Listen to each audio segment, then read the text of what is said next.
Again, welcome to my channel and my channel name is Balaji Narayan 1715। तो इसको subscribe कीजिए और लाइक कीजिए कि आप तक अधिक से अधिक वीडियो जाए। आज मैं क्लास 10th लेवल का जो टॉपिक उसको पढ़ाने जा रहा हूँ। आप पहले पढ़ा था कि एक्सक्रीटरी सिस्टम, जिसमें आपके जो है पेयर में किडनी होते हैं, पेयर में यूरेटर होते हैं और ब्लैडर में खुलता है यूरेटर से बाहर। ब्लड जो है कैसे किडनी के भीतर फिल्टर होता है, आखिर किडनी के भीतर ऐसी कौन सी बनावट होती है जो फिल्ट्रेशन का काम करता है। तो किडनी के भीतर जो सेल होता है जो फिल्टर का काम करता है उसे नेफ्रॉन कहते हैं या उसे हम रीनल सेल भी कहते हैं। आइए हम लोग के सामने जो है उसका फिगर पड़ा है तो उसको समझा जाए। तो ये है नेफ्रॉन, जिसे हम लोग रीनल सेल भी कहते हैं। इसकी बनावट अगर देखा जाए तो ये आपका जो है कप लाइक स्ट्रक्चर या बॉल लाइक स्ट्रक्चर या डिस्क लाइक स्ट्रक्चर आप कर सकते हो। तो इसे हम लोग बोलते हैं क्या, बोमन कैप्सूल्स। बोमन कैप्सूल से जो ट्यूबुल्स निकलता है, यानी इनके पास वाली जो ट्यूबुल्स होती है उसे बोलते हैं प्रॉक्सिमल कन्वोल्यूटेड ट्यूबुल्स। फिर वह यू शेप में आपकी खुलती है। तो पहले जो भाग होती है जो खुलती है उसे हम लोग क्या बोलते हैं, descending part of Henle loop, और ये हो जाता है ascending part of Henle loop. अब ascending part of Henle loop से जो ट्यूबुल्स खुलता है, ये ट्यूबुल्स इस बोमन कैप्सूल से दूर है तो इसका नाम डिस्टल कर दिया। और ये आपका क्वाइन स्ट्रक्चर, इससे क्या बोलते हैं, डिस्टल कन्वोल्यूटेड ट्यूबुल्स। और ये ट्यूबुल्स कहाँ खुलता है, कलेक्टिंग ट्यूबुल्स में। और कलेक्टिंग ट्यूबुल्स कहाँ खुलता है, तो वो यूरेटर में। यूरेटर से जो मैटर आपका जो जाता है तो ब्लैडर, ब्लैडर से यूरेटर से बाहर। इसमें ब्लड कैसे आता है, तो ब्लड आता है आर्टरी से। जैसा कि आपने पढ़ा था किडनी के हाई लेवल वाले पोजीशन से आर्टरी इन करता है, तो आर्टरी इन करेगा और ये आपके थिन कैपिलरीज में कन्वर्ट हो जाता है, जो एक क्लस्टर ऑफ सेल के रूप में शो होता है या होता है। इसी में क्लस्टर ऑफ सेल, जिसे आप ग्लोमेरुलस कहते हैं। क्या बोलते हो, ग्लोमेरुलस। और ग्लोमेरुलस का मतलब ही होता है क्लस्टर ऑफ सेल, यानी सेल का झुंड या सेल का समूह। अब यहाँ से जो भाग आपका जो फिल्टर हो जाता है, मतलब ब्लड जो फिल्टर हो गया, तो ये फिल्टर्ड ब्लड इस ब्लड वेसल से, या हम इसे कहें पेरिट्यूबुलर कैपिलरी नेटवर्क, इससे होता हुआ ये वेन में आता है, वेन से बॉडी को चल जाता है। ओके, अब क्वेश्चन है हमारा कि इसमें जो फिल्ट्रेशन होता है तो वो फिल्ट्रेशन अल्ट्रा फिल्ट्रेशन क्यों कहलाता है, क्योंकि ब्लड में जो माइक्रो से माइक्रो सब्सटेंस होते हैं वो फिल्टर हो जाता है। तो आइए देखा जाए। अब जैसे आर्टरी से जब इसमें ब्लड आया तो यह ब्लड 1 मिनट में कितना ये ब्लड इसमें आएगा, 1 मिनट में कितना वो ब्लड फिल्टर करेगा। तो हम लोग जैसे चाय छानते हैं तो एक बार में पूरा चाय छानने जितना भर जाता है लिक्विड, तो हम समझे कि एक बार में जो ब्लड इसमें आ जाता है वो कितना होता है, लगभग 1100 1100 से 1200 मिलीलीटर होता है। अब उसमें जब फिल्टर होता है तो फिल्टर मैटर कितना होता है, तो 1.25 मिलीग्राम, 1.25 मिलीग्राम। जो फिल्टर सब्सटेंस होते हैं वो क्या हो सकता है, वो होता है H2O, urea, creatinine, excess salt, small molecules.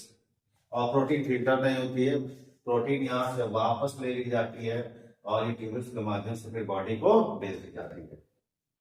और यहाँ से मैटर जब चलते हैं तो ये जो डिसेंडिंग पार्ट होता है ये वाटर के लिए परमेबल होता है, यानी वाटर इसमें से क्या हो सकता है, निकल सकता है। और जो असेंडिंग पार्ट होता है वो इलेक्ट्रोलाइट के लिए परमेबल होता है, जैसे आयंस हम कह सकते हैं, sodium ion, chlorine ion, etc। Class 11 पढ़ोगे जो यह आपका थिक वाला हिस्सा होता है उसे असेंडिंग कहते हैं, और जो थिन वाला हिस्सा होता है उसे डिसेंडिंग करते हैं। तो आप कंफ्यूजन में मत रहो, इधर वाले भाग को डिसेंडिंग और इधर वाले भाग को असेंडिंग करते हैं। तो यहाँ से आपका जो डिस्टल कन्वोल्यूटेड ट्यूबुल्स में जाता है मैटर, फिल्टर होगा, फिर यहाँ से कलेक्टिंग ट्यूबुल्स से, फिर यूरेटर से ब्लैडर, ब्लैडर से यूरेटर से बाहर चलाता है। अब इसमें 3 प्रोसेस होता है, थोड़ा सा ये डीपली है क्योंकि आपने दिया नहीं है, क्लास 10th में 11th में दिया है, तो थोड़ा सा मैं बता रहा हूँ उसके बारे में। ये बोमन कैप्सूल्स है, इसमें फिल्ट्रेशन होता है, इसमें फिल्ट्रेशन होता है। तो फिल्ट्रेशन में सहायता, यानी फिल्टर मैटर आते हैं तो पीसी की सहायता करता है, एलएलयू की सहायता करता है, डीसी भी करता है।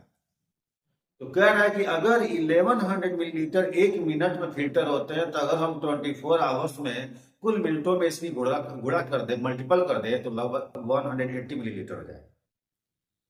तो मतलब 24 घंटे में 180 लीटर ब्लड एक फिल्टर कर रहा है, तो सब तो निकल ही जाएगा अगर ऐसा होता रहे।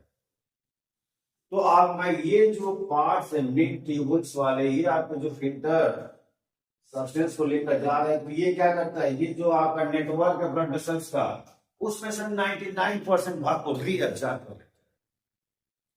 अब बचा जो 1%, तो 1% अगर 24 आवर्स से अगर हम लोग कैलकुलेट करते हैं, 24 आवर्स में अगर देखते हैं, तो टोटल 24 घंटे में हम लोग के बॉडी से 1.5 लीटर, 1.5 लीटर, 1.5 लीटर जो है वेस्टेज निकलते हैं। अब यहां से रीअब्जॉर्ब जो मैटर होता है वापस वेस्ट बॉडी को भेज दिया। क्लियर? तो अब देखो इसमें होता क्या चाहिए, एक्चुअल आपने पढ़ लिया कि फिल्ट्रेशन होता है, रीअब्जॉर्प्शन होता है, सेक्रेशन होता है। तो फिल्ट्रेशन कहाँ होता है, ह्यूमन कैप्सूल्स में। रीअब्जॉर्प्शन कहाँ होता है, ये ट्यूब्यूल्स ब्लड जो वेसल्स है, इसे हम ट्यूब्यूल्स कहते हैं। और सेक्रेशन कहाँ होता है, जो आपका जो सब्सटेंस डीसीटी से होता हुआ कलेक्टिंग ट्यूब्यूल्स में चला जाता है, वहां से वो आपके यूरेटर, यूरेटर से ब्लैडर, ब्लैडर से बाहर। इस पूरी प्रोसेस को क्या बोलेंगे, इन वन वर्ड, एस्क्रिएशन। क्लियर हो गया? तो अल्ट्रा फिल्ट्रेशन के फलस्वरूप जो है, लगे हाथ हम लोग वो भी जान लें कि इस टोटल जो है नेफ्रॉन की लेंथ कितनी होती है। तो यहाँ मैंने लिखा हुआ है, लेंथ होती है 30 to 55 मिलीमीटर और 1.2 to 2.2 इंच, यानी कि 1.2 से 2.2 इंच तक। और total number of nephron in one kidney, एक किडनी में कुल जो है नेफ्रॉन की संख्या कितनी होती है, 10 लाख से 15 लाख। जैसे आपका बुक दिया है 1 to 1.5 मिलियन, तो इसके हिसाब से क्या हो जाएगा, 10 से 15 लाख। और कह रहा है कि एक किडनी में अगर 2.2 इंच लंबा अगर नेफ्रॉन है, तो अगर जोड़े तो कुल कितना लंबा हो जाएगा, इमेजिन नहीं कर पा रहे हो आप, ये देखो 60 से 80 किलोमीटर हो जाएगा। यानी इतना लंबा जो है नेफ्रॉन पाया जाता है, जो हमारे बॉडी में अल्ट्रा फिल्ट्रेशन का काम करता है। ओके।